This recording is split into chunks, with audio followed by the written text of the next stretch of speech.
Allahumma ya rafi'ad darajat, Allahumma ya rafi'ad darajat.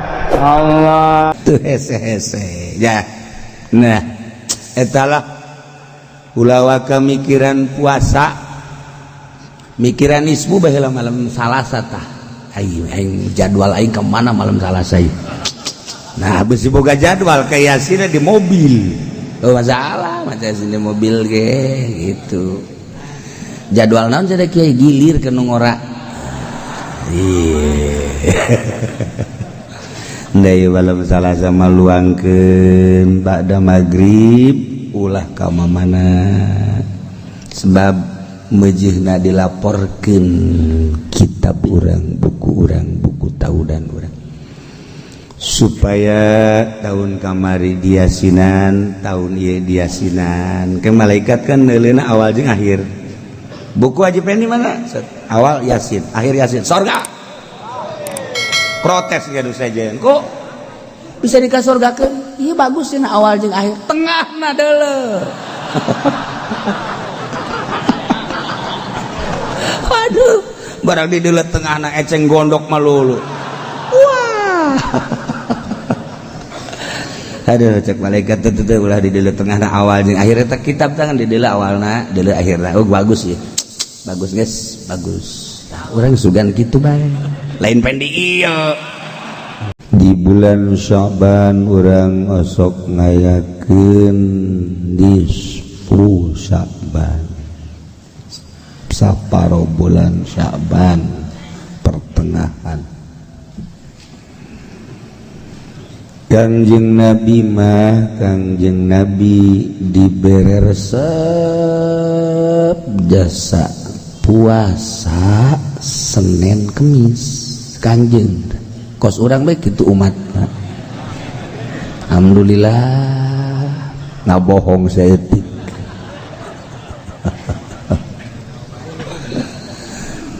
Di luar Senin Kemis ge Kangjeng Nabi marsep puasa. Sering urang ngadenge penceramah di Kifudoli, di kiai-kiai nu sejen, di mana Kangjeng naros ka Siti Aisyah isuk-isuk aya naon ieu dahareun teu aya tuan. Oh eta aya mah puasa. Tanyana ge tanu ngomong kitu henteu kitu. Teu endangan jajablog we biasa.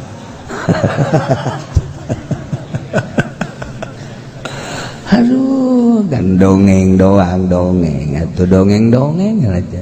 Neangan duit mah di mana be.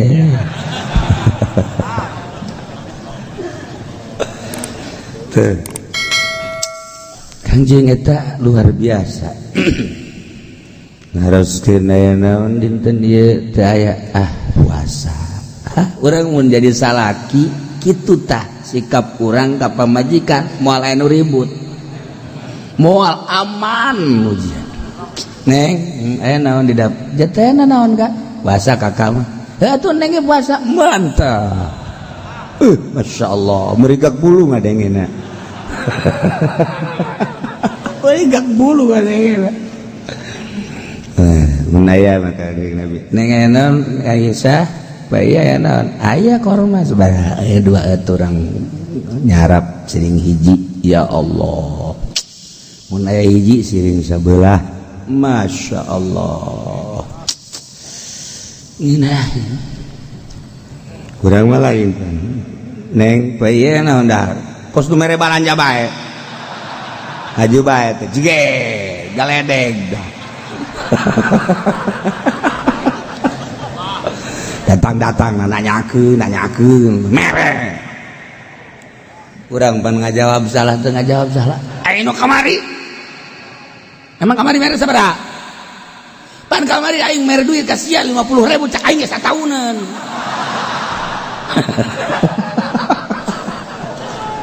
Cek pamajikan insyaallah aing mah bisa satauneun ge. Hebat amat sia. Tuh deuleu tuh ngagantung. Naon? Kalender. Satauneun tah. Leg-leg ku sia.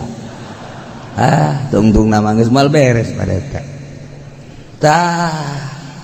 orang nurutan Kangjeng Nabi bae coba ge isuk kurang neuleuh ka dapur di pantarari isna teh dapur nu ngebul geus teu kudu nanya daripada ribut puasa aing lah siap puasa ge aya anak kakak mah puasa neng dia teh nanaon atuh teh nanaon kakak puasa ya anak dek dipuasakeun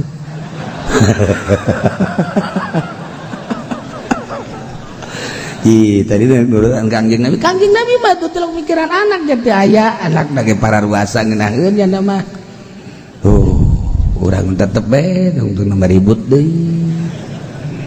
Nah ieu sikap Kangjeng Nabi luar biasa masyaallah nyontoan ka urang komo lamun kieu mah ye neng tah ieu jadi jang poe 500.000 tapi kakak mah ulah ditawaran dahar puasa geus ieu mah jang neng jeung keluarga bae geus dalalahar ka dinya 500.000 cukup kan supaya itu isuk mah lain deui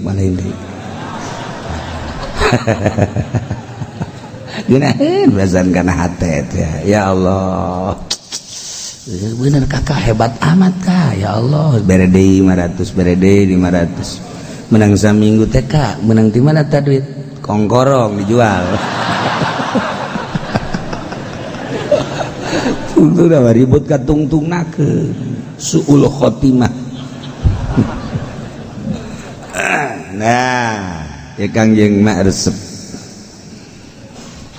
ditaros Kangjeng kok Kangjeng osok puasa Senin emang aya naon cak Kangjeng Senin hari kelahiran kaula betapa bersyukurna kaula dilahirkeun dina poe Senin rasa syukur kaula maka ngalaksanakeun puasa ya Allah bersyukur ka Gusti Allah lahir salamet poe Senin tah mantak puasa. Nah iyalah kehebatan Kangjeng Nabi urang Kangjeng Nabi Muhammad sallallahu alaihi wasallam tuh Senin puasa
nomor kaduana Kangjeng osok puasa dina poe Kemis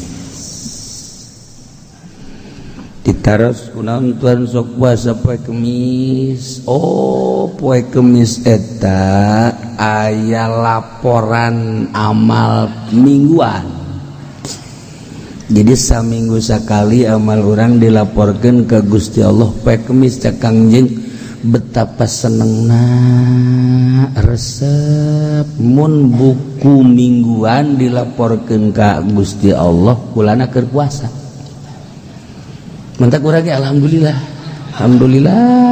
masya Allah baik Kemis teh begitu dilaporkeun aya nu keur di mall Allah Karim di pabrik kemeh di kantor Gusti Allah tah Senin Kemis dah kaget aya laporan tahunan ialah dina pertengahan bulan Sya'ban tah eta laporan tahunan tamata ai poe Kemis mah laporan per minggu hari nisfu Sya'ban mah laporan per tahun mendak iraha cenah Kiai nisfu Sya'ban na jatuhna pada malam Salasa urang nanggalkeun Salasa Rebo Kemis Jumat Sabtu Minggu Senin Salasa naon teh teh kudu digawean masalahna naon ge dik maca Quran satamatan sapeting mangga masalah usaha masal kos kitu ngagibeg bangunna teh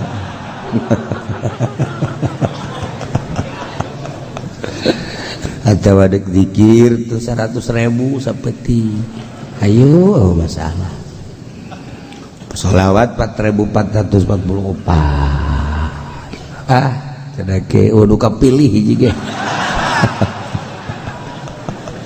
udah kapilih dek dilaporkeun ka Gusti Allah kanu bogana masyaallah kuat ka dicoret-coret buku urang geus atuh urang nurutan ba'dul arifin bae maca Yasin 3 balik pada maghrib nu di majelis di masjid berjamaah di mushola di imah atau perorangan dek sorangan bae sadaya malah bung babarengan mangga adek jeung keluarga belah cenah hega wah masalah di mushola bae riungan leutik adek di masjid bangga di majelis bae penting maca nah cenah dek peting-petingkeun bae cenah macana ayo bakal moal tanu kos kitu mah asal geus rada dipeting-petingkeun we geus ya Allah ya Rabb maca Yasin kahiji minta dihampura dosa supaya dosa-dosa urang dihampura ku Gusti Allah mentana kitu doana aya di Majmu Syarif atau di kitab-kitab hikmat di kitab thariqah maca Yasin kedua minta dijembarkeun rizki lantaran urang mau beki dahar beki nginum asal teu dahar tihang aya 2 tihang tihang jadi 2 kieu horenganan lapar Masya Allah tak urang tak pagawean wadah kos jadi maca Yasin kedua minta rizki nu jembar jang ibadah ka Gusti Allah subhanahu teu kudu sugih-sugih nu penting cukup bahasa sakitu ge cukup luar biasa ta khairul rizki ma yakfi cak Kangjeng Nabi Masya Allah wa khairul zikri ma khafi Kangjeng Nabi ngabahasakeun khairul zikri ma khafi wa khairul rizki ma yakfi ya Allah pang bagus-bagusna zikir nu teu kanyahoan ku batur aya haji pendi mah pan illallah orang cau nu kadeuleuna kunaon zikir setan mani ngeluk-ngeluk gitu aya sorangan mah tilok ye nama sorangan gering mun zikir sorangan gering aduh bagus mah khairul zikri ma khafi teu kajahoan ku batur bangun keur diuk we horeng keur zikir kan mantep beusi kapanggih jeung ki fudoli kieu nah eta teh keur ngalamun hayang ganti mobil khairul zikri ma khafi galbu keur di mobil di kereta di pesawat lempang di Masya Allah wanunya hanya Allah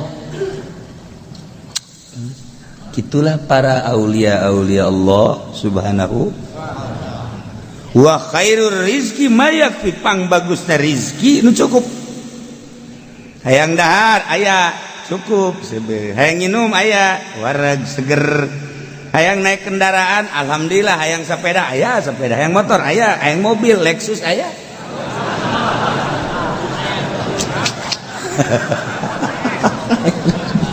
mayak cukup teu kudu loba-loba teu kudu Masya Allah hayang sare kamar aya hayang tiis aya AC kan gitu amat gitulah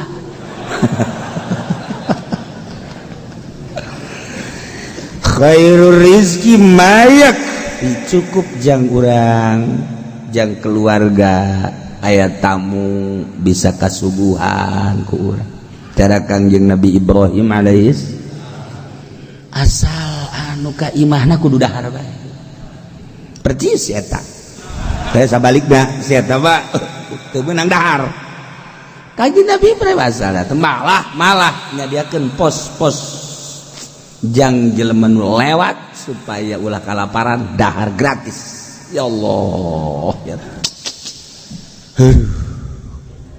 ongkos lurah dek calon gratis dah bupati dek calon gratis geus jaradi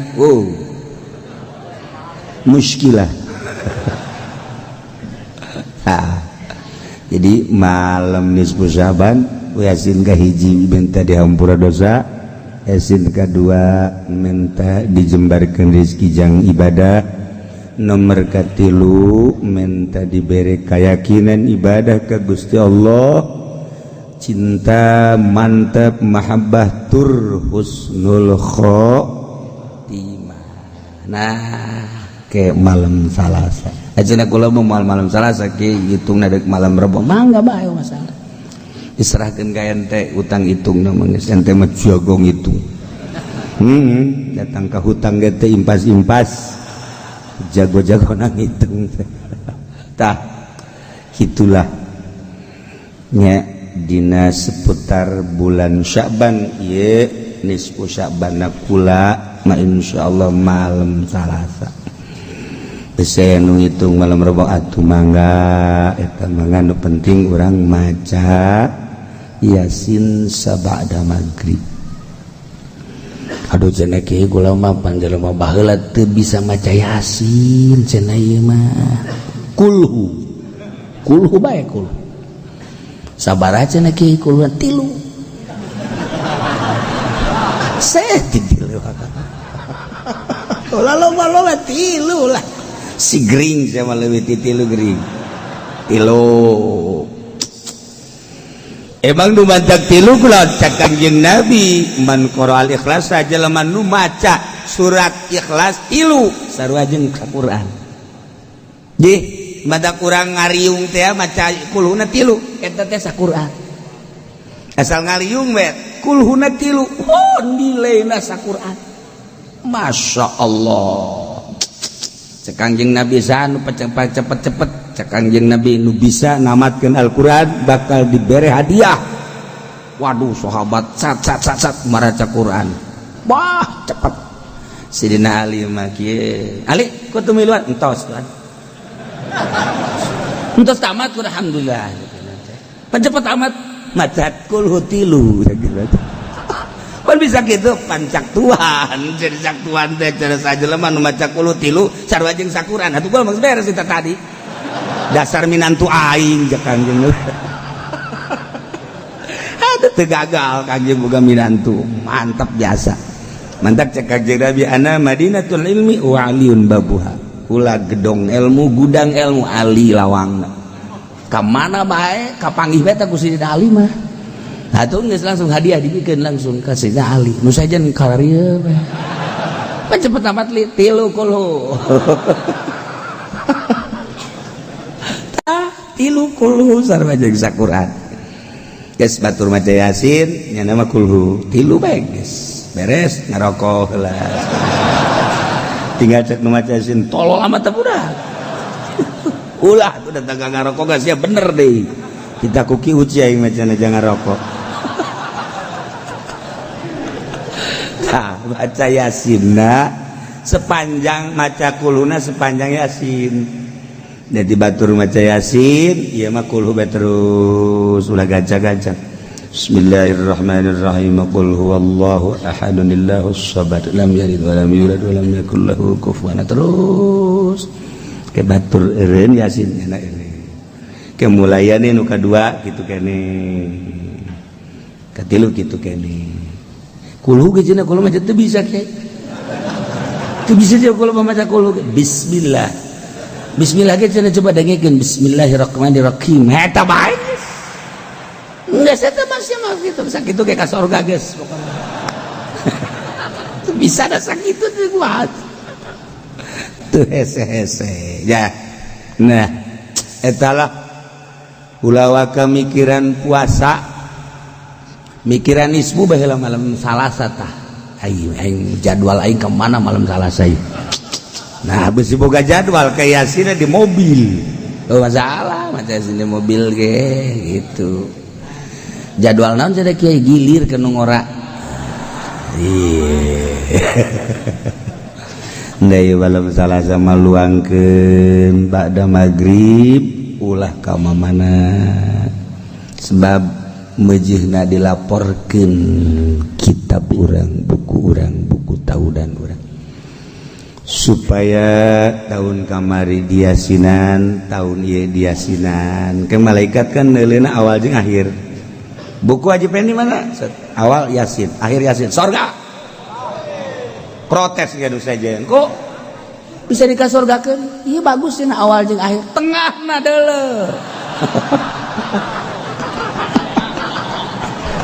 Waduh, barang di deuleu tengahna eceng gondok malulu.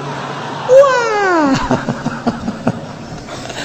Aduh cek malaikat teu ulah di deuleu tengahna awal jeung akhir eta kitab tangan di deuleu awalna, deuleu akhirna. Oh bagus ya. Bagus guys, bagus. Nah, orang sugan gitu bae. Lain pendi ieu.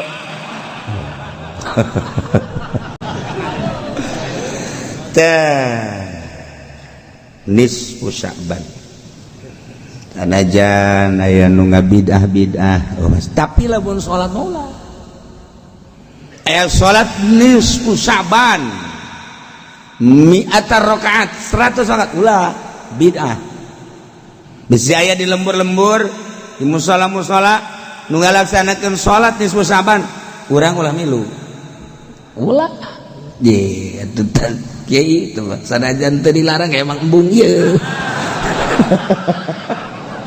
kula mah ngeunaheun ngadenge kiai dilarang gitu atuh boro-boro eta ja subuh ge koboan ngan ulah bae geus mah sanajan aya kiai nu salat nisfu Sya'ban khusus sama kuduna boga silsilah teu meunang sambarangan salat nisfu Sya'ban mah kudu nu belah ditu jeleman aya khusus lantaran doa ge khusus lain jang doa sorangan geus serahkeun ka ahlina 100 rakaat baheula di Bandung di Cilember jajangan Sebudin ngayakeun baheula aya deui di Cililin almarhum Kiai teu kudu disebutkeun ngayakeun tapi ku kiai-kiai ya disinggung-singgung aya ngan atuh geus kitu bae pamake sepuh baheula nu ahli Allah diteruskeun kun biasa ningnang geus besi aya di urang di perumahan di mana urang mangis bae teu kudu baca Yasin bae urang geus 3 balik cenah kula mah 3 balik bahasa saeutik amat cenah hayang bangsa 15 balik masalah awas Yasin bener sia teh awas kayak ngomong di hareupeun aing doang sih 15 tungtungna hiji ge henteu 3 ya Allah ya Rabb geus tah jang panenget-nenget kuari minggu Senin tinggal sapoe berarti ya sapoe malam Salasa nu nanya kiai aing ngaji sabaraha balik deui siap bae heula ngaji bae lu sok nanyakeun sabaraha kali deui ngaji ge karek 2 kali sia nanyakeun pere ya Allah ya haju nanyakeun pere bae ieu hiji pasal rek nerangkeun perang dimakruhkeun. Allah karim. Caritaan fikih, caritaan syariat, padahal di negara mana bae tentang peperangan geus aya TNI di negeri urang, ABRI, berbagai angkatan laut, darat, udara. Urang mah tuh jahara rebat atuh. Indonesia lamun ngalawan Malaysia sajam Malaysia selesai.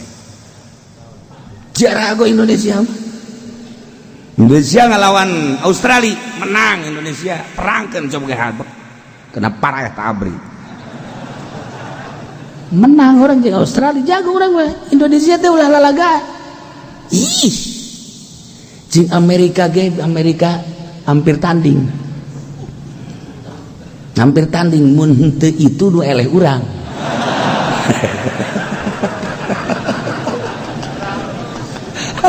Atuh inget ka Gus Dur mah bisa ta Gus Dur. Jet Amerika set. Hebat Gus Dur Nih naon gitu gara-gara anekdotna. Pohara eta hebat. Luar biasa. Tembak. Cek. Kena kapal tapi tetap kuat. Itu kapal Amerika. Inggris. Tembak. Cek. Bisa kelin. Bisa kelin. Indonesia, jangan ditembak. Cek Gus Dur jangan ditembak, enggak usah. Emang kenapa? Jatuh sendiri.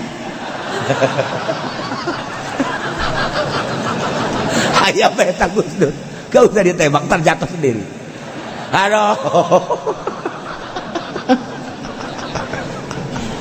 Bisa ada Gus Dur ya Allah.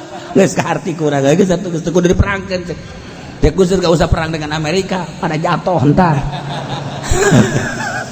Ya Allah, Gus Dur teu kudu bake carita naon-naon ku kitu bae geus paham. Ya Allah, luar biasa. Luar biasa. Gitulah bahasa-bahasa ahli-ahli Allah. Jadi kiai-kiai itu mengamati Gus Dur, politikna, ekonomina, budayana, henteu kudu ku bicara anu vulgar. Dengan bahasa anekdot kaharti kurang wadak pasti mual kebal cak kiai pasti mual kebal Jawa Timur termasuk kula mual kebal di awal berangkat sebab naon nu dibahasakeun ku nyana usul fikih. Usul fikih kan berarti ka syariat walaupun langkah-langkahnya na bicara nyana wow demokrasi nyana. Tetapi selalu pakai bahasa-bahasa usul fikih. Oh, berarti kan negeri dirobah seetik-setik. Amerika kan jago. Amerika kan lain sembarangan. Oh, berarti cek Amerika, ini orang sulit, lain di mulut, lain di hati. Lain di mulut, lain di hati. Maka ngutuslah Rais Amin. Oh, Rais utus. Dan lain sebagainya seperti itulah. Gus Dur Gus nyontoan ketika manehanana dilengserkan dengan rendah hati negara lain milik sorangan perorangan nu rakyat. Ketika rakyat menginginkan saya lengser padahal mau dipertahankan sangat bisa, kesalahan anak sangat kecil, tetapi yang contoh untuk selanjutnya tidak perlu gontok-gontokan ketika dilengser Pak Harto piawai segitu mah Pak Harto teh lamun kamari ieu nyananyieun kekuatan untuk terus lanjut kuat Pak Harto mah. Atuh TNI di leungeun nyana, polisi di leungeun nyana, organisasi di leungeun nyana, tokoh-tokoh di leungeun nyana. Lamun cak Pak Harto lanjutkan terus saya bunuh orang itu. Geus acak-acakan ujianna tapi kuat Pak Harto. Teu nyana. Oh, dengan senyum. Piye kabare? Itu. Nah iya Pak Harto hebat Pak Harto. Gus Dur hebat luar biasa. Apa ada tanda-tanda untuk selanjutnya ketika dilengserkan? Wallahu a'lam. maka para ulama-ulama menghadapi pemilu bakal datang selalu berdoa ka Gusti Allah sebab ada tanda-tanda kurang bagus. Ayat tanda-tanda kurang bagus maka ngadoa supaya ulayana naon. Ente makan ora-ora opo-opo. Lah iya suruh mau ke istana wis gawa bingkisan ya wis lah mengkonon kan serama. Iya anak wong iki kan.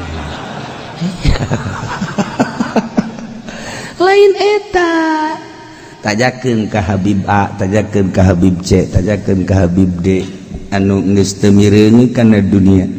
Tanyakeun di Jawa Timur ka Kiai A, tanyakeun di Jawa Tengah ka Kiai B anu nyana batinna selalu ka Allah. Di Banten tajakeun ka Kiai C. Nah, ngahijilah Habib-habib eta, Kiai eta. Lain urusan masalah naon, deuk sahabae manunya ke, tetapi ulah aya kacau.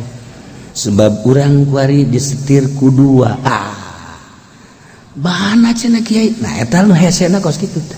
Nu hesena kos kitu lamun ku sorangan makan eueuh peperangan.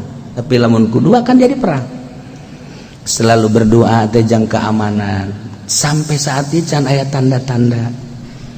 Encan mantak terus ngadoa Jawa Timur, Jawa Tengah, Jawa Barat, Banten. Batur mah memikirkeun teh supaya jadi kiai eta mah lain aman.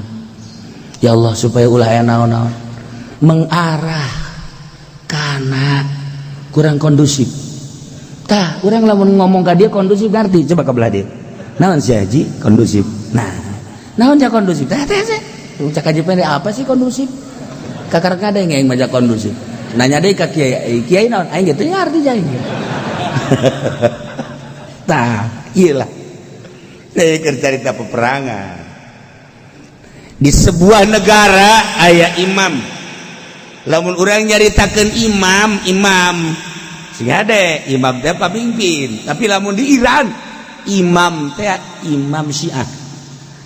Aya Syiah imamnya Isna Asyara nu 12 kelompok. Aya Zaidiyah ke lamun urang nyaritakeun Syiah di hareup.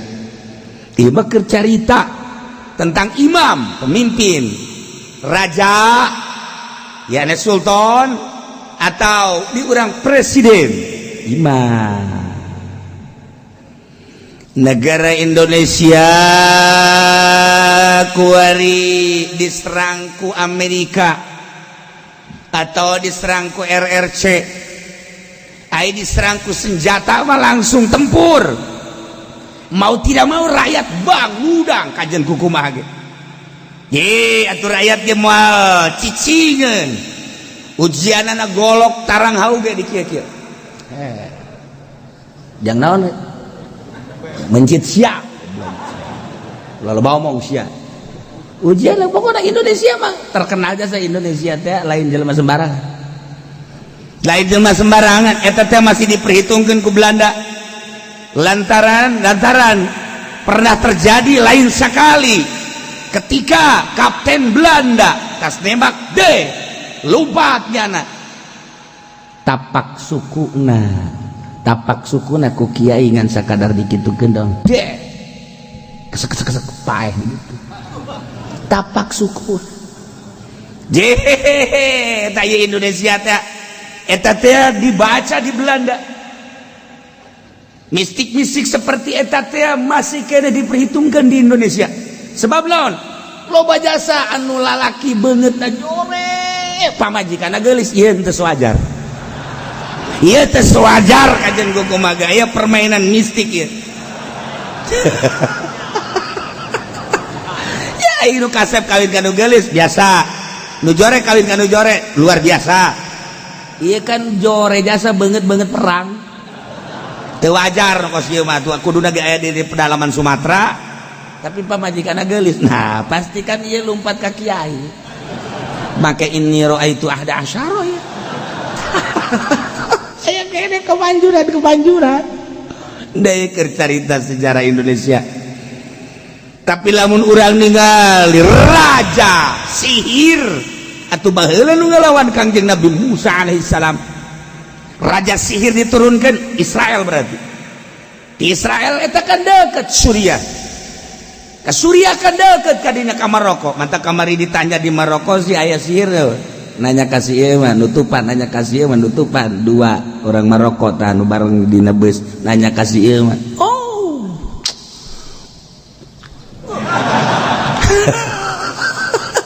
Maroko deket biasa. Kayahoan lamun main bola Maroko main jeung mana? Lamun keur rada iseng, cak urang di itu kamari di Maroko, keur rada iseng. Nah, eta beda permainan Maroko. Sapira orang Maroko laletik. Jeung teu begitu tapi masuk dunia terus ngan diarulah. Eta urang ditu raja sihir. Cah, di urang ge kan aya Baduy. Adukeun habak Israel jeung Baduy. Ye, emang kumaha kitu Baduy? Baduy teh pucuk umun, boga ilmu anu lain lalagaan. Nyana mah bisa hiber satungtung deuleu. Pucuk umun. Aju teu balik deui paeh meureun. Ugal nagara aya, ugal nagara. Nah ieu keur carita negara urang ari diserang secara fisik wancan, tapi secara politik mah urang ke dijajah ayeuna teh. Dijajah urang teh kerasa bagi para pemain politik. Kulantaran para pemain politik kerasa ke dijajah, bangkit nyana batinna kumaha carana. Tambah dengan penjajahan perekonomian. Sangat luar biasa. Ekonomi urang teh ke dijajah sangat luar biasa. Sehingga temenge bangsa urang teh temenge. Nu boga pabrik bangsa batur. Anu boga perumahan bangsa batur. Anu boga mall bangsa batur. Eueuh sugan Haji Abidin boga mall. Eueuh Haji Fendi cenah boga mah. Haji Fendi mah ngagebegan sate, tah eta bangsa tah. Asal ngagebegan sate urang Indonesia, dagang bakso urang Indonesia, nu boga mall bangsa batur. Sok ekonomi banyak ketimpangan geus karasa. Anu lempang kuari urang makan teu paham. Bang anu sangat mujarab lempang bangsa. Bang mana? Teliti ku urang. Bang pemerintah ke eleh ku bang eta. Kecepatan, ketangkasan dan lain-lain sebagainya. Ngelehkeun. Nah, eta kan berarti kan geus mendominasi. Ieu kan geus aya titik-titik bagi anu bergelut di ekonomi, bagi anu bergelut di politik, merasa terkalahkan selalu. Nah ieu geus aya mulai ai perang eta mah eukeur. Geus sabaraha taun perang eta mah? Perang budaya eukeur, perang fisik tinggal mencet kenop doang. Dek terjadi cara Baghdad, terjadi cara Suriah, terjadi cara Yaman. Tapi urang mah ngadoa supaya ulah perang teh, ulah boro-boro perang dar dor kakarak nu kolot jeung nu ngora perang bae ge urang aduh riweuh perasaan kadeuleuna. Sapira nu ngora jeung nu kolot, tapi kan eta korban salakina heesna ge di pos kamli. Korban kada sakitu ge nu kola jeung nu ngora. Deuk ka imahna ngabangun nyana sieun nyana. Tolong teh coba. Ngabangun nyana, duit nyana, nu ngabiayaan nyana, tapi deuk ka imah sieun. Ya, mendingan nyandung deui tilu apa? Atuh payah di jalan gage. Ieu baker carita diserang. Kan ai diserang mah lain tentara bae nu perang. Di Jali Suriah lain tentara bae nu perang. Baghdad lain tentara bae nu perang. Yaman lain tentara bae nu perang. Bahkan anu korban mayoritas sipil, orok nini awewe nu teh nyana naon kos kitulah perang. Kuariwa perang kan sirkuit baheula perang Badar, Hunain, Uhud aya tempatna baheula mah. Kuari mana tempatna? Kota disebut sebagai perang kota cak Gus Dur. Panjang perang kota mah. Nah iya ketika negara orang diserang menurut agama, misal urang Tangerang, nah di Jakarta geus diserang. Di Jakarta urang kan kuari geus teu nyaho lamun orang-orang asing di urang teh endeu kumaha kahareupna per hari 1000 dararatan wallahu a'lam ti golongan naon kemudian dan lain-lain sebagainya kecurigaan anu geus jelas kamari di bandara eta senjata nu sakitu lobana diamankeun ku TNI tetapi di balik pengamanan kok dek pemilu si make senjata segala aya naon di jerona tuh ngadoa ya Allah ya Rabbi mudah-mudahan ieu mah ulah ngarasakeun perang parae bae geus di heula ya kan daripada perang maning pae ti heula apa moal tuh sia mah pae embung perang embung aya kagjig Nabi mah doa Allahumma inna nastaghfiruka khairat wa tarkal munkarat wa hubbal masakin wa idza aradta bi ibadika fitnatan faqbidni ya Allah ilaika ghairu maftunin doa itu Allahumma inni as'aluka ya Allah abdi nyuhunkeun ka Gusti filal khairat pagawean nu bagus wa tarkal munkarat ninggalkeun berbagai kemungkaratan wa hubbal masakin cinta terhadap para masakin wa idza aradta bi ibadika di mana Gusti irodat ngarepkeun ka hamba-hamba Gusti fitnatan kana fitnah takbirni ya Allah maotan abdi ya Allah ilaika balikeun ka Gusti tuh fakbidni ya Allah ilaika ghairu maftunin ulah datang ka kena fitnah can puguh kuat urang kena fitnah nah ilah maningan minta salamet ka Gusti Allah nah sok geura ngadoana di imah masing-masing bae ya Allah ya Rabbi abdi mah menta paeh bae Gusti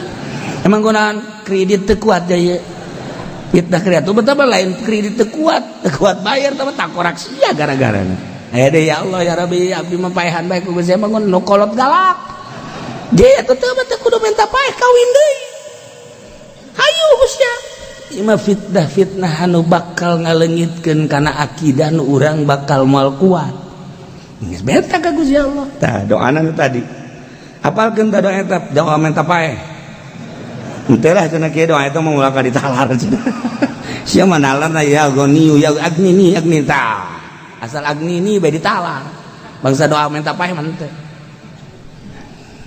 tah ieu andai kata Jakarta diserang sikap urang kan wajib komo geus dihareupeun lawang cara kamari atawa diserang nyana melalui serang atau kan perang mah itu strategi dah nah terang ka urang dia dek berangkat ke serang tetep kudu aya izin heula ti imam warisa Imam Jokowi presiden tercinta nah iya artinya kudu aya presiden kudu aya izin di presiden lamun presiden izinan mangga presiden ente ulah tentu teu langsung di presiden meureun aya wakil-wakil presiden ialah panglima mandak wa yusanu idza ba'atha sariyah ayu amira alaihim wa yaqudal bai'ata bisabat disunahkeun nyieun amir nyieun pemimpin di mana ngutus kana utusan perang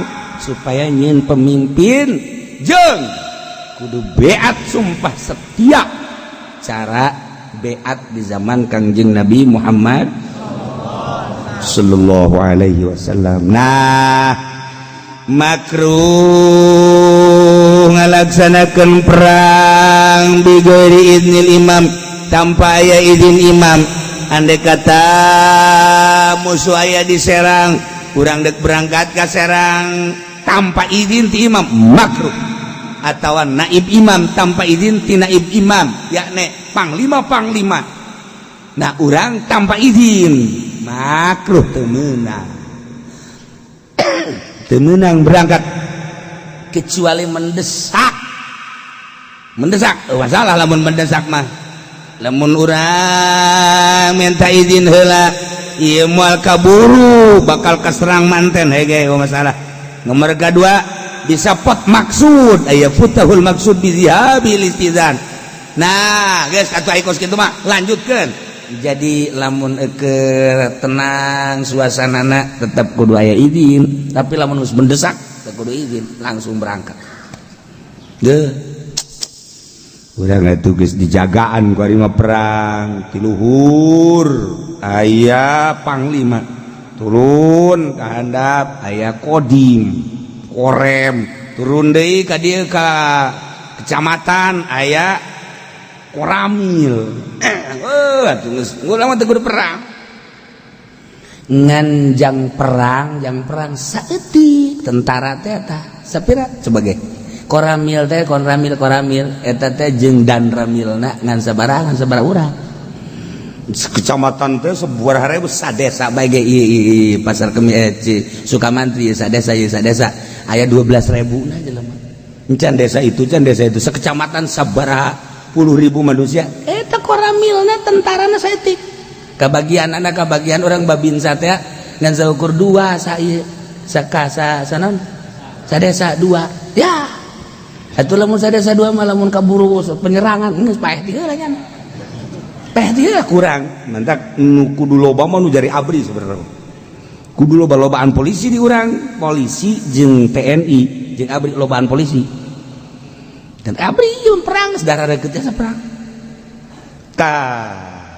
kudu aya izin wayah der perang mah geus TNI urang-urang jadi teu meunang urang solonongan sebab perang mah kan nu diandalkeunana tanaga jeung teknis perang Maneh Haji Pendi misalnya minta izin perang mal izinan sebab ngeuk naon tuh pencak teu bisa tanaga nya mah atuh lamun aya Belanda ge Belanda atau Amerika lompat ke hareup udah jangan ditembak biar lali sendiri lompat 100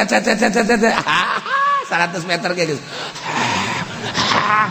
geus antepkeun geus paeh dirinya potongan gitu mah tuh jeung psikos gitu mah tah jangan lain ulah tita perang nu kos gitu mah ulah nu tita perang mah wah awak mas lamun naik tangkal kalapa 2 balik kalau set eta kan naik gunung mantak tentara mah dilatih naik gunung turun gunung hutan keluar masuk hutan ieu jang perang masya Allah urang mah kan lamun dibere senjata moncongna dikaurangkeun der pae sarang eta kan salah tuh kudu ka mana teh kudu nu terdidik tapi kan aya geus der perang lah tuh geus kitu bae jawaya perang mangke kos gelut penca tinggal penca aya geus der gelut mah penca leungit watu leungit babat mabet nya geus teu nyaho ieu naon garang-garana langkah hiji langkah 2 langkah 100 bisa geus teu jaho wayah der gelut mah penca eueuh keur asren lalagaan set golepakeun set wayah derna tuh ese komo geus dicekek gua nu ka mana lompat sia urang susar sasar kan atuh peler sia hayu sia ngadu pak kuat-kuat sia hayo paeh kabehan eta gelut mah kos kitu tetapi lamun urang nyaritakeun gelut di zaman Belanda perang di zaman Belanda eta kisah maun pan pohara masyaallah di dieu ngeli ka santri nah tinggalkan ieu tanu buta ai kula bapen buta cak nu buta kumaha ya mun nu buta mah ieu be batu ya teu kalau di mana aya Belanda balangkeun guys batu ngarelikeun ka santri di dieu ngareli ka santri ka itu nah tinggal nu buta cicing bae di dinya kadenge Belanda datang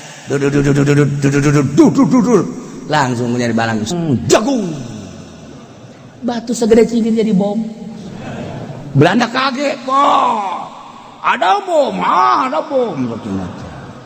diberena tilu kan ku bisa maun biar bismillahirrahmanirrahim jebur deui Belanda balik ka pos kan itu tadi sangka eta batu segede kieu jadi bom tapi kan urang eta zaman kamari ieu kuari saha nu bisa kos kitu saha tak kuari tah lamun perang dongeng kamari ieu mah loba aja Bung Karno ge kan hebat jasa lamun Bung Karno dicepit di Digul aya di Jakarta aya namun Ki Ahmad di Digul aya di Jakarta aya je atuh da kumaha atuh jara rago jasa lamun urang nyaritakeun nah eta naon karangarana di jero penjara Bung Karno kan di penjara jeung Ki Ahmad da atuh kunaon eta kiai nganteuran ka ditu pan dikunci tapi asup ka jero cenah jalan mana eta tah jalan tihang teh nu sok aya kancing bolongnya ya jalan kadinya masa sih asup kadinya lamun kos kitu mengginain biasanya orangnya bisa asup kaliang kos kitu tah eta kan zaman bakamari babararisa tah ieu kuari nu bisa kitu saha di buku cenah kiai akhirnya teh aing ge nanya ka sia balik nanya deui ka aing kiai na ge atuh geus tilok paruasa jak kuari ore koros kabeh baheula makan kiai puasa nu ngaran kiai teh paruasa di bararasjid masa kiai di mall masa kiai status grup heran aing mah ya Allah bisa hiber ku bahagia do yukrahu gazun bi ghairi idil imam aw naibi wa yusannu disunahkeun nyieun amir idza ba'atha sariyatan di mana-mana ngutus kana sariyah teh utusan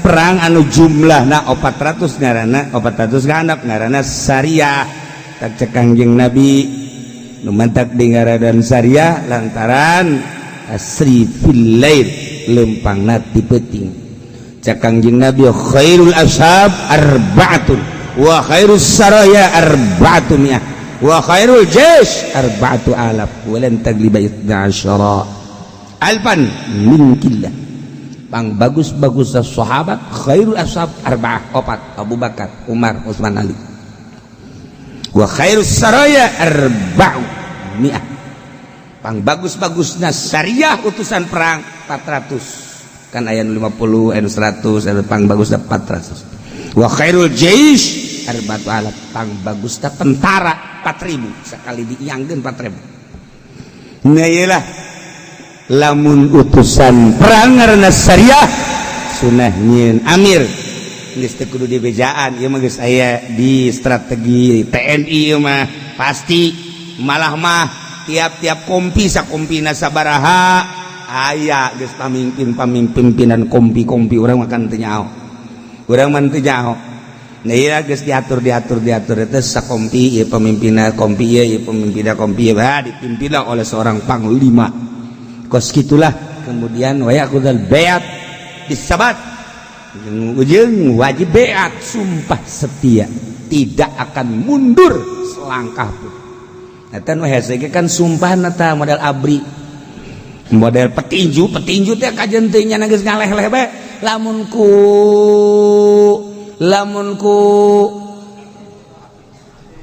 ku pelatihna ti udang deh sanajan geus gigian bae pantang mundur aja sanajan geus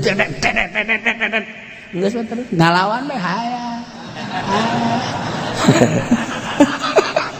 tentara kayak kos itu ayo wah luar biasa tah jadi yakudal beat sumpah setia siap untuk tempur mual mundur saya tiga cat lengan dia dar lengan kenca lengan katuh apa dar cara sahabat maka iya bendera ditenden di dia iya na disikat habis tinggal nyana oset-osedan kita kudu terus ulah mundur tata yaqudal bi'at bisabat sumpah setia ala jihad wa adamil firar sama sekali moal mundur langkah pun maju di mana bae musuh aya lebih senang dibunuh ku musuh daripada dibunuh sesama mukmin sebab lain deui nilaina dibunuh ku musuh ku kafir jelas syahid lamun dibunuh ku mukmin aya unsur-unsur kan di jerona wallahu a'lam nah numantak amis urang ngadenge ganjaran perang lantaran syahid wala taqul ulah ngaromong marana kelima yuqtal fi sabilillah amwat jelema nu maut sabilillah paeh ulah dianggap paeh jelema da keseserian bahkan nya nama hayang turun deui ka dunia hayang perang deui kunaon eta ku ngeunah-ngeunahna di sorga nikmat paeh terbunuh di medan laga ngeunaheun engkena bakal seungit ambreng-ambrengan mantak teu meunang di pandian teu meunang di itu dibersihan saya aya kubur jang naon eta jang nandakeun ke di akhirat aya eta saha hebat amat aya eta saha seungit amat aya eta saha bagus amat jelema nu maut di medan laga perang ngalawan musuh geus dikitu-kitu ge urang mah ngeder bae keter bae heran teu daek wani bae masyaallah kari encan teu daek wani nama encan tapi lamun geus nyerian wani okos urang ku ari lantaran tenang-tenang bae teu pernah dinyerikeun ku awe atuh tiis tapi lamun urang dinyerikeun ku awe je parangsana mulai guys je atuh lalaki garana ge lamun geus nyekel papalangkakan lalaki aing karak dirinya ai tenang-tenang nah iyalah cerita tentang perang mengenai izin ti imam kudu aya izin andai kata ti izin makruh walahul isyana wallahu a'lam. Bismillahirrahmanirrahim. Zalim ni Abi Asmata ngariwayatkeun ingsun saking kisah kang putra lanang Ki Abi Asma radhiyallahu anhu muga-muga nilar bendosa Allah anhu saking sahal gola ngucap ya sahal sok ngucap ing lafaz amaran la Rasulullah marentahna ingsun sadaya sapa Rasulullah kanjeng Rasulullah sallallahu alaihi wasallam idza kharastum tatkala naksir sira kabeh fakhudhu maka ngalap sira kabeh wada'u thulutsalan ninggal sira kabeh ing sepertelune ailam tad'u thulutsa maka lamun lorana ninggal sira kabeh thulutsa ing sepertelu wada'u rubu'a maka ninggal sira kabeh ing seperpapat Rawahul khamsatu is ngariwayatkeun ing hadis al-khamsatu sabawang lima illa Ibnu Majah angin Ibnu Majah wa sahahahu lan yusnahikeun ing hadis Ibnu Hibban sabah Ibnu Hibban wal Hakim lan Kiai Hakim. Anjing Rasulullah marentah ka urang sadayana saur kanjeng di mana ngira-ngira anjeun naksir anjeun karena bubuahan anu rek di zakatan bahudu zogera corokot kumarane kabeh tinggalkeun sepertiluna lamun maneh teu ninggalkeun sepertilu tinggalkeunlah seperopatna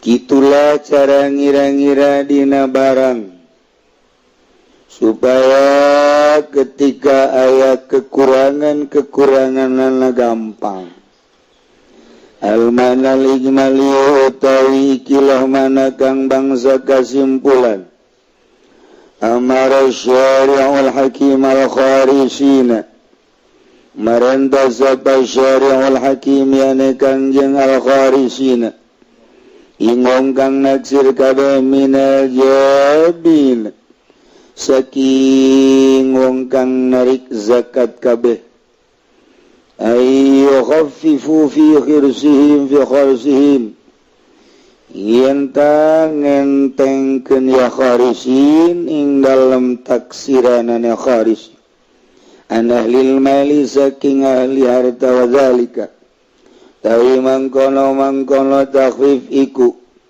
bitarkir rubu'i tetep kalawan ninggal seperempat awis solusi atawa sepertelu minal usyur saking sepersepuluh hadza min mahasini syariah lan utawi ikilah iki amru ikut tetap saking pirang-pirang becike syariat warafati syari biar babil amwal lan welas syari kalawan pirang kang anduena pirang harta minan naqsi wa talaf saking kurang lan rusak al mutamilaini kang nanggung karane wa ala hadal makna lan atawa al mutamilaini tekang mantesi karane besiaya kekurangan kerusakan wa ala hadzal natapi ingat sa ala hadzal makna natapi ingat sa ikilah makna amala ba'du ahli ilmi hadzal hadis nanggungkeun sapa setengah ahli ilmu ing ikilah iki hadis wa qala akharuna minal ulama'i wa qala akharuna wallahu a'lam bissawab.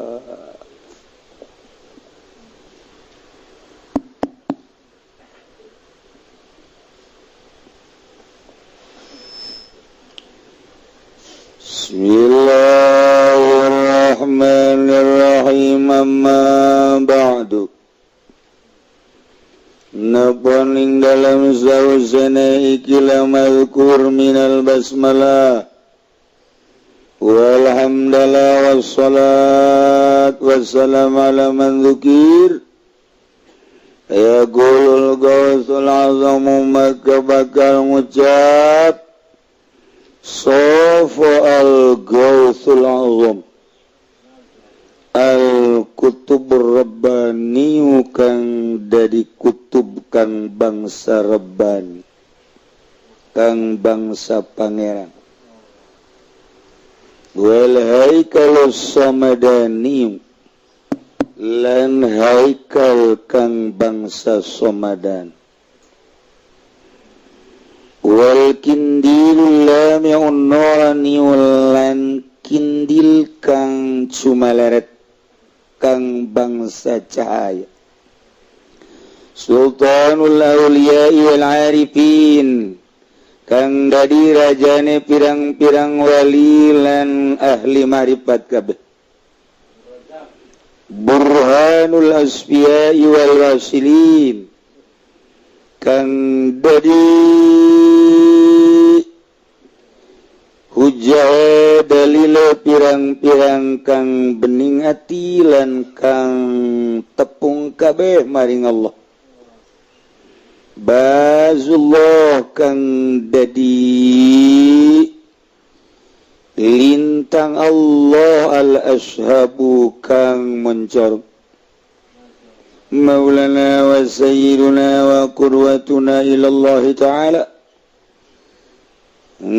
tegese Gusti ingsun sadaya lan kepala ingsun sadaya lan panutan ingsun sadaya ilallah ta'ala maring Allah ta'ala al-hasibun nasibus syarif kang duwe pangkat tur kang duwe turunan kang mulya As-Sayyid Syekh Muhyiddin Abdul Qadir kang dadi Sayyid tanah Syekh Muhyiddin Abdul Qadir Al-Jailani kang bangsa Jalan Al-Hasaniyu Al-Husainiyu kang bangsa Hasan tur kang bangsa Husain Qaddasallahu sirrahul aziz muga-muga ngabarsikeun sapa Allah ing jero atine ya Abdul Qadir kang mulya wa nawwara darihahu syarif lan muga madang ya Allah ing kuburan di Abdul Qadir kang mulya Ibnul Imam Sayyid kang dadi putra lanang Imam As-Sayyid Abu Salim Musa Jan Kidausat Ibnul Imam Sayyid Abdullah kang dadi putrane Imam Sayyid Abdullah Ibnul Imam Sayyid Yahya Zaid kang dadi putra lanange Imam Sayyid Yahya Zaid Ibnul Imam Sayyid Muhammad kang dari anak lanang Imam Sayyid Muhammad Ibnul Imam Sayyid Daud kang dadi putra lanang Imam Sayyid Daud ibnul Imam Sayyid Musa kang dadi putra lanang Imam Sayyid Musa ibnul Imam kang dadi putra lanang Imam Sayyid Abdullah ibnul Imam Sayyid Musaljun kang dadi putra lanang Imam Sayyid Musaljun ibnul Imam kang dadi putra lanang Imam Sayyid Abdullah al-Mahd ibnul Imam Sayyid al-Hasan al-Musanna kang dadi putra nagi Imam Sayyid Hasan al-Musanna ibnul Imam al-Hammam kang dadi putra nagi Imam al-Hammam Sayyidina al-Hasan as-Sibti ini Gusti sun sadaya nyatana sina Hasan as-Sibti ibnu Sayyidina Maulana Amiril Mukminin kang dadi putra lanang Gusti sun sadaya Maulana nyatane Amiril Mukminin kang dadi rajaning mukminin kunya Abil Husain Hasanain Al-Imam Sayyidina Ali bin Abi Thalib radhiyallahu anhu ajma'in. Amma ba'du amma kama mayakum min syai'in wa falitil witil ya wujuban ulipa. Ba'du ay ba'dal mazkur minal basmalah walhamdulillah wassalatu wassalamu ala man dzukir. Dibuang mahmayakum min syai'in dan dina tempat na amma sama gaganti tina mahmayakum min syai'in kos gitulah aturan ilmu nau ba'du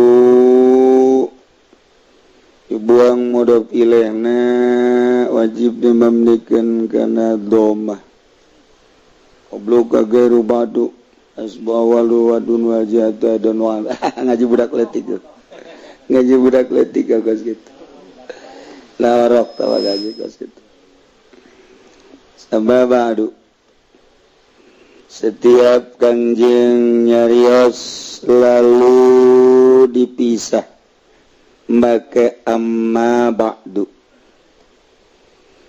mantaku orang guari diturutan maka amma ba'du macana lamun nurutkeun ceuk alinahu ulama ba'd lain Quran ieu mah keur carita nahu alpiah ngajelaskeun domahkeun sok aya anu ceramah make amma ba'd teu bagus amma ba'du lamun maca Quran gagarak mim ba'd tapi ieu mah babacaanana keur carita babacaanahu amma ba'du ulah dipaksakeun amma ba'd lamun eta kompetisi coret merah aya kiai aju amma ba'd coret merah jadi teu bagus amma ba'du macana gitulah diatur ku ahli bilagah likulli magol wa likulli midan rijal tiap makom aya makolna jadi orang makomna ieu mah makomnahu amma ba'du henteu cenah kula mah amma ba'd bae atuh saboda sia ngancak masyarakat nu nyaho kiai bodoh mantan geus kitu teu maju bodoh lantaran kudu amma ba'du amma ba'd emang salah sok sia mah sok aju hayang disesuaikeun sungut na meureun sia mah padahal ge likulli maqam magol salah dengan kurang pas jadi henteu nyekruk lamun mur nomor 12 atuh kudu 12 deui lamun mur 12 dibere 13 logor abi brojak ge embungeun logor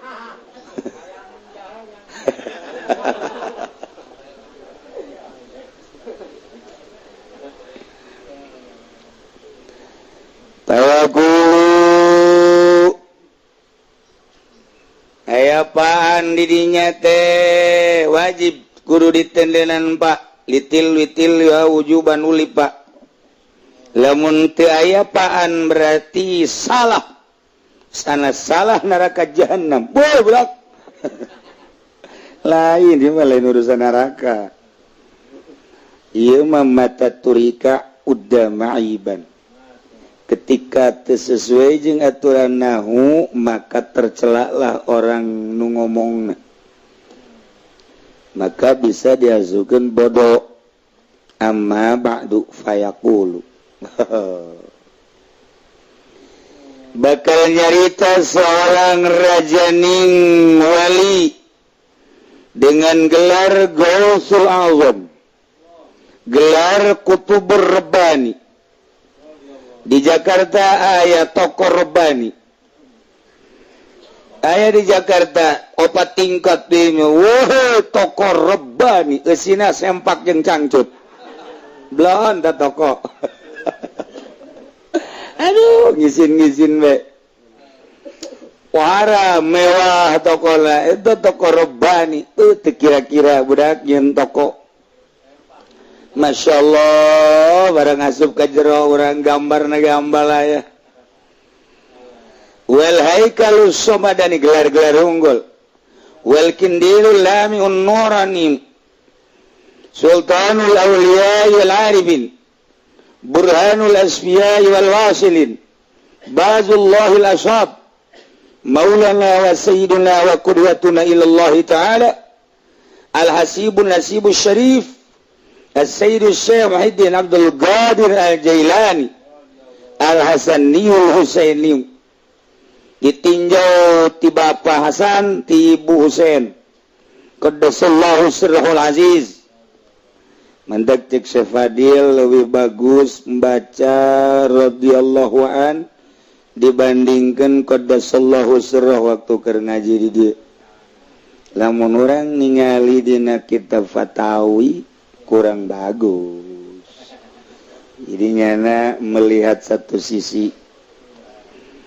lain kernya ngaletikeun lain keur nyalahkeun kurang perbandingan tetep jang gelar wali radhiyallahu an lebih bagus qaddasallahu sirrahul aziz tunggal kitab nyana hampir nyalahkeun ka qaddasallahu sirrahul takset kurang simpati ku Allah dikitukeun bab kurang rob artina kurang ningali fatwa ulama ahli Allah ketika ulama baheula di zaman Ibnu Hajar ngarumuskeun tentang bagusan qaddasallahu atau radhiyallahu untuk julukan wali Allah dikeluarkeunlah hujah-hujah jeung dalil-dalil argumentasi nu pohara tetap nur rajih unggulan kene qaddasallahu sirrahul aziz wa nawwara dharihahu syarif dasan mantak ti baheula qaddasa geri geus didiskusikeun baheula kula inget bae ketika nyana ka dieu nyana nyarita lebih bagus radhiyallahu an oh ceuk kula ieu kurang pati luak lieu eueuh masalah ngan kan geus dipatwakeun geus didiskusikeun lain sepangkat urang nu ngadiskusikeun sepangkat Ibnu Hajar Imam Romli jelema nu teu nyahoun kana hulu peda teu nyahoun ka jengkol urang mun ngomongna Hajar Habib Razak teu percaya urang sebab naon atuh keur ngaji ge ngopi terus panjang mah ayo nu ngomongna ahli Allah salah radhiyallahu anhu gengan dibandingkeun sebab ahli Allah ieu mah ahli batin geus qaddasallahu sirrahul aziz cenah kan sahabat kunaon teu qaddasa sahabat leuwih qaddasa ngan nyana nu ditembongkeunana syariat gelar ulama radhiyallahu anhu gelar itu ulama Amiril Mukminin Khalifah Amiril Mukminin radhiyallahu sebab nu dijalankeun secara zahir syariat ketika nu dijalankeun nana batin qaddasallahu sirrahul aziz atau quddisa sirruh lain cakula Ibnu Hajar geus ngajelaskeun dina Fatawina tinggal dituturkeun bae cenah ku halaman deuk radhiyallahu anhu tuh kumaha sia bae bejaan ongkoh sia mah Ibnul Imam Sayyidi Abi Shalih Musa Janki bapana Sayyid Abi Shalih Musa Janki Dosat panjang orang menyaritakeun Dosat ajeun Ibnul Imam Sayyid Abdullah Ibnul Imam Sayyid Yahya Zahid Ibnul Imam Sayyid Muhammad Ibnul Imam Sayyid Daud Ibnul Imam Sayyid Musa Ibnul Imam Sayyid Abdullah Ibnul Imam Sayyid Musa Al-Jun Ibnul Imam Sayyid Abdullah Al-Mahdi Ibnul Imam Sayyid Al-Hasan Al-Musanna Ibnul Imam Al-Hammam Sayyid Al-Hasan Al-Sibti Ibnul Sayyidina wa Maulana Amiril Mu'minin Abil Hasanain Al-Imam Sayyidina Ali bin Abi Talib radhiyallahu anhum ajma'in etalah Tuan Syekh Abdul Qadir ditinjau tina turunan min jihatil ab pohara jadi ti itu orang paingan jadi wali orang binna heula deuleu mentak lamun aya jelema jadi kiai ke binna bin saha mentak lamun aya jelema jadi bupati binna bin saha mentak lamun aya jelema jadi copet binna bin saha sarua satu bina horenganan dia mah bin cinglu tuh bajana sakitu mah tuh bin kanjing boga minantu Amiril Mukminin Sidina Ali teh boga anak Sidina Hasan boga anak Sayyid Hasan Al-Musanna boga anak de Sayyid Abdullah Al-Mahdi boga anak de Sayyidina Musa Sayyid Musa Jun boga anak Sayyid Abdullah boga anak Sayyid Musa boga anak Sayyid Daud boga anak Sayyid Muhammad boga anak Sayyid Yahya Zahid boga anak Sayyid Abdullah boga anak Sayyid Abi Shalih Musa Janki boga anak Sayyidina Sayyid Syekh Muhyiddin Abdul Qadir Al-Jailan Jailan eta jajahan Iran jadi orang Persia Iran mantak dibawa Jailani na kuarik mautna di Baghdad jadinya nama masantren datang ke terbalik deui urang masa minggu sakali balik geus gancem bae ka kolot awas ya saminggu ieu teu dikiriman awas kolot diancem ku anak blon ieu teh balik deui langsung Baghdad masyaallah mantak jelana dibawa baheula antara Iran jeung Baghdad eta ngahiji terus pisah jadi dua Irak jeung Iran sarua itu sajajahan kemudian dibagi dua. Nah, kebenaran jalan masuk perbatasan antara Irak Iran. Didinya lah lahir Tuan Syekh Abdul Qadir. Anunya nama mejena kerulin letikene. Kerulin letikene. Ngadenge suara. Ya Mubarak. Pagiat jana. Nyana keur letikene sekitar umuran 5 tahun. 5 tahun, 6 tahun aya suara tepuguh timbana ya Mubarak Mubarak kaget jana lompat ka imah kaget aya suara ya Mubarak lompat ku sabab ku saking sieun-sieunan naik ka paranya naik ka para barang di para blok para muka rarasaannya kadeulelah jelema keur wukuf di padang Arafah umur 6 tahun geus bisa dedeulean gitu. Mata urang mah dedeulean teh kuntilanak. Pocong urang mah. Ieu mah deuleu blak geus dibukakeun hijab ku Allah bisa neuleun keur wukuf di padang Arafah. Kagetnya. Langsung turun bebeja ka emakna. Mak, aya naon? Mari wes kan di ais ku emakna. Aya naon cing aya naon? Tadi ngadenge suara ya Mubarak. Kaget emakna. terus kaget siun lumpat terus ka imah naik ka para ningali nuker wukuf di Padang Arafah diusap kumana geus ulah loba omong cek kumana geus aya pirasat makna ge bahwa ieu budak teh lain sambarangan urang ge nu jadi kolot teh ka anak lain-lain pirasat kamari anu bebeja ka dieu ruh kiai cenah aya lain deui pirasat teh anak ieu kunaon duit kula leungitan bae si firasat lain deui cenah minta cai be cenah kiai dibere cai sugan meureun urang baheula kitu kanu kolot heueuh cekeun atuh sarua eta mah buah ragag moal jauh ti tangkalna uyah moal teh kaluhur sok inget ka ieu we dongeng teh aya jelema jadi kuncen kuburan kuncen dijarahkeun sugih nya ipang sugihna di lembur eta gara-gara nguncenan